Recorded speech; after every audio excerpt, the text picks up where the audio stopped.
Japan की गलियों से ना एक ऐसी कहानी निकल कर आती है जो सुनने वालों को अंदर तक मतलब झकझोर कर रख देती है।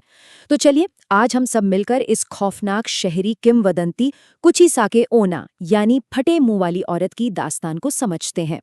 तो कहानी की शुरुआत होती है एक सवाल से। एक ऐसा सवाल जो रात के अंधेरे में गूंजता है। और मजे की बात यह है कि इस सवाल का कोई भी जवाब किसी की जान ले सकता है। तो हमारी कहानी शुरू होती है टोक्यो के जगमगाते भीड़-भाड़ वाले इलाके शिबुया से, लेकिन दिन में नहीं, रात में, जब ये जगमगाहट अंधेरी गलियों में खो जाती है। यहीं एना नाम की एक युवती देर रात अकेले अपने घर की तरफ बढ़ रही है। चलते चलते ना उसे अचानक से महसूस होता है कि कोई उसके पीछे है। एक लंबा साया है जो उसके साथ साथ चल रहा है।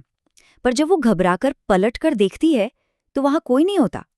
कदमों की कोई आवाज नहीं, कुछ भी नहीं।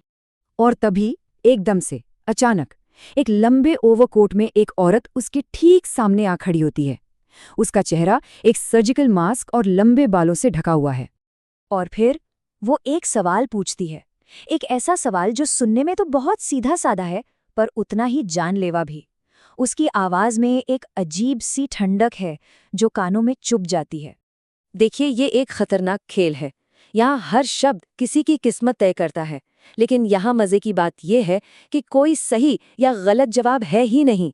मतलब कोई भी रास्ता चुन लो, वो सिर्फ खौफ और मौत की तरफ ही जाता है। मान लीजिए जवाब हाँ में दिया, तो वो धीरे से अपना मास्क हटाती हैं और सामने आता है एक ऐसा भयानक चेहरा जिसका मुंह एक कान से दूसरे कान तक कटा हुआ है। वो फिर से अपनी बात दोहराती है और फिर अपने कोट से एक चमकती हुई कैंची निकालकर वही भयानक घाव शिकार के चेहरे पर बनाने के लिए आगे बढ़ती है।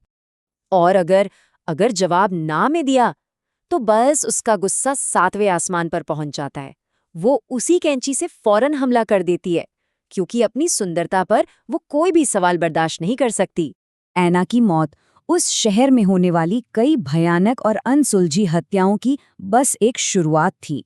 इस एक घटना ने पूरे शहर को दहशत में डाल दिया था। तो सवाल ये था कि आखिर ये आत्मा है कौन? पुलिस तो एकदम हैरान परेशान थी, कोई जवाब नहीं था उनके पास। लेकिन लोगों के बीच दबी जुबान में एक नाम लिया जा रहा था, कुचिसाके ओना। तो चलिए अब जरा इसकी पिछली कहानी पर चलते हैं। तो देखिए, यहीं से उसके कभी न खत्म होने वाले गुस्से की दुखद कहानी शुरू होती है। उसकी आत्मा, जिसे कभी शांति ही नहीं मिली, अब बस उसी दर्द का बदला लेने के लिए भटक रही है, एक प्रतिशोधी आत्मा बनकर।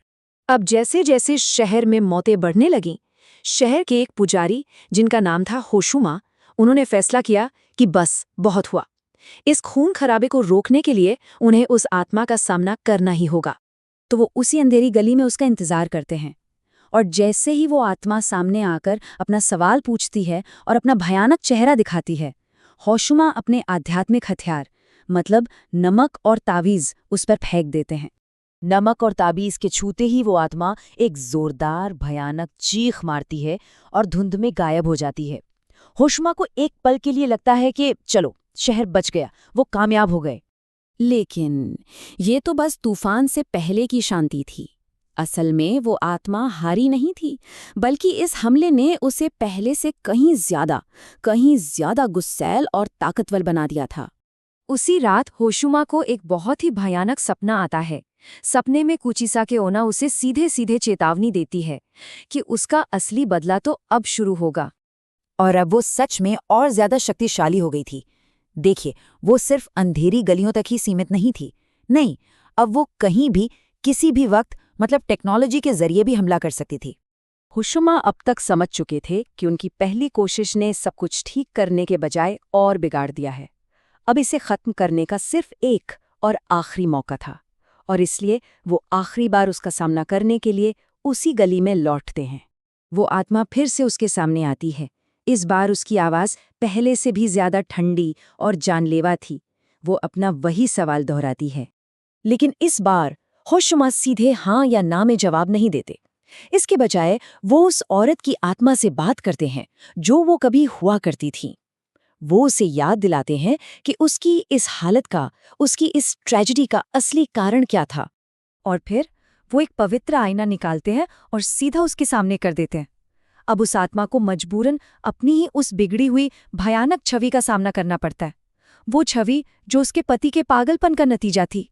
अपनी वो भयानक परछाई देखना और अपने अतीत की सच्चाई सुनना, ये दोनों चीजें एक साथ बर्दाश्त करना उस आत्मा के लिए नामुमकिन हो गया।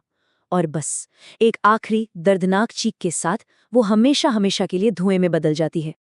ये कहानी ना अपने पीछे एक बहुत ही शक्तिशाली सवाल छोड़ जाती है। क्या दुनिया के सबसे भयानक राक्षस वो होते हैं जिन्हें हम आईने में देखते हैं, या फिर वो इंसानी जज्बात होते हैं जो इन राक्षसों को बनाते हैं? शायद असली राक्षस हमारे अंदर ही कहीं छिपा होता है।